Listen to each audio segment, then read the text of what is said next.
नमस्कार विद्यार्थी मित्रांनो, आज आपण इयत्ता दुसरीचा मराठीचा पाठ बघणार आहोत. पाठाचं नाव आहे आजी बरोबरचा प्रवास. तर पान नंबर आहे 22.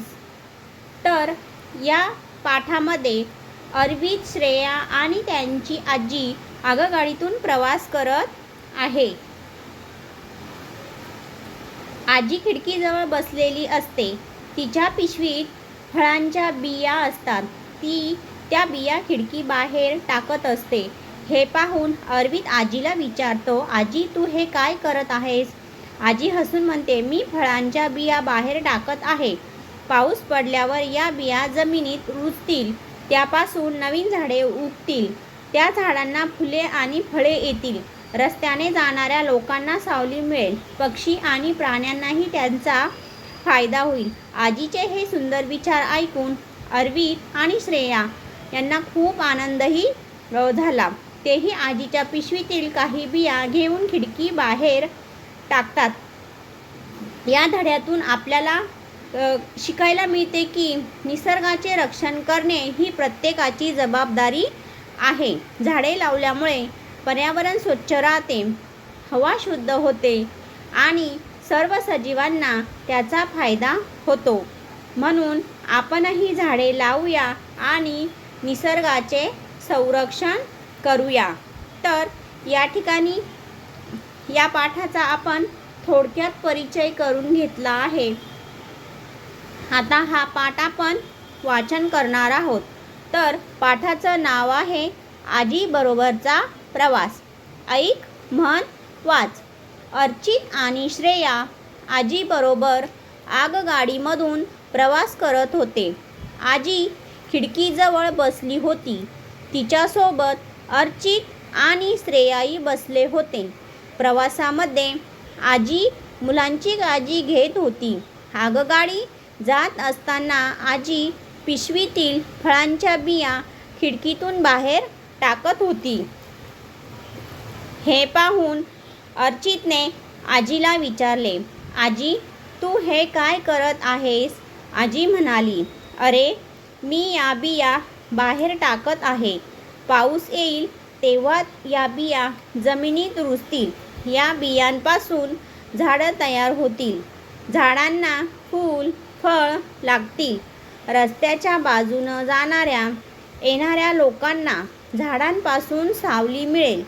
आजीचे हे बोलणे ऐकून मुले खुश झाली. मुलांनीही आजीच्या पिशवीतील काही बिया हातात घेतल्या. आजीबरोबर मुलेही बिया खिडकीतून बाहेर टाकू लागली. या ठिकाणी आपण हा लेसन रीडिंग केला, समजून घेतला. आता याखाली काही प्रश्न आणि उत्तर आहे, ते पण आपण समजून घेऊया. तर मला हे समजले. उत्तरं लिही. आजीने बिया कोठे ठेवल्या होत्या? तर उत्तर आजीने बिया खिडकीतून बाहेर टाकल्या होत्या. बिया कधी रुजतील?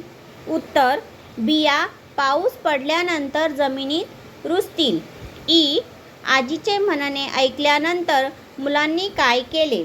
उत्तर आजीचे म्हणणे ऐकल्यानंतर मुलांनीही आजीच्या पिशवीतील काही बिया घेऊन खिडकीतून बाहेर टाकल्या.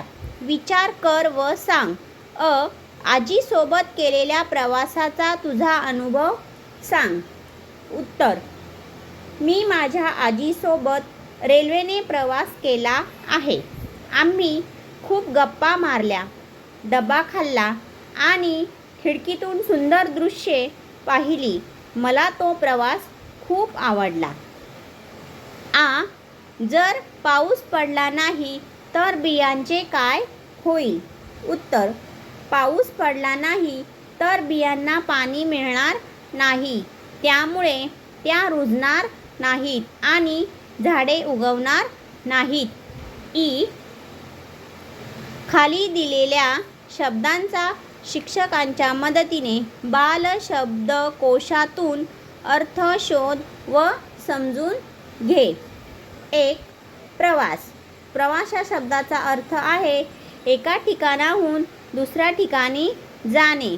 दुसरं रुजणे, अंकुर फुटणे किंवा उगवणे.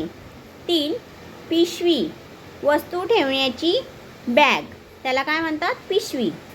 नेक्स्ट सावली, उन्हापासून संरक्षण देणारा गार भाग. लिहिते होऊया. घटनाक्रम ओळख व क्रमांक लिही. आजीबाईने बिया खिडकीतून बाहेर टाकल्या.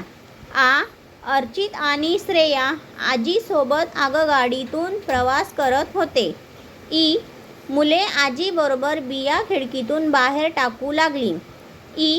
आजीचे बोलणे ऐकून मुले खुश झाली. योग्य क्रम. फर्स्ट आहे अर्चित आणि श्रेया आजीसोबत आगगाडीतून प्रवास करत होते. सेकंड, आजीने बिया खिडकीतून बाहेर टाकल्या. थर्ड, आजीचे बोलणे ऐकून मुले खुश झाली. आणि लास्टला आहे मुले आजीबरोबर बिया खिडकीतून बाहेर टाकू लागली. नेक्स्ट खेळूया शब्दांशी. ऐक व म्हण, वाच, लिही. म्हणजे ऐकायचं पण आहे, म्हणायचं पण आहे, वाचायचं पण आहे आणि लिहायचे पण आहे हे शब्द. पहिला आहे आजीच्या.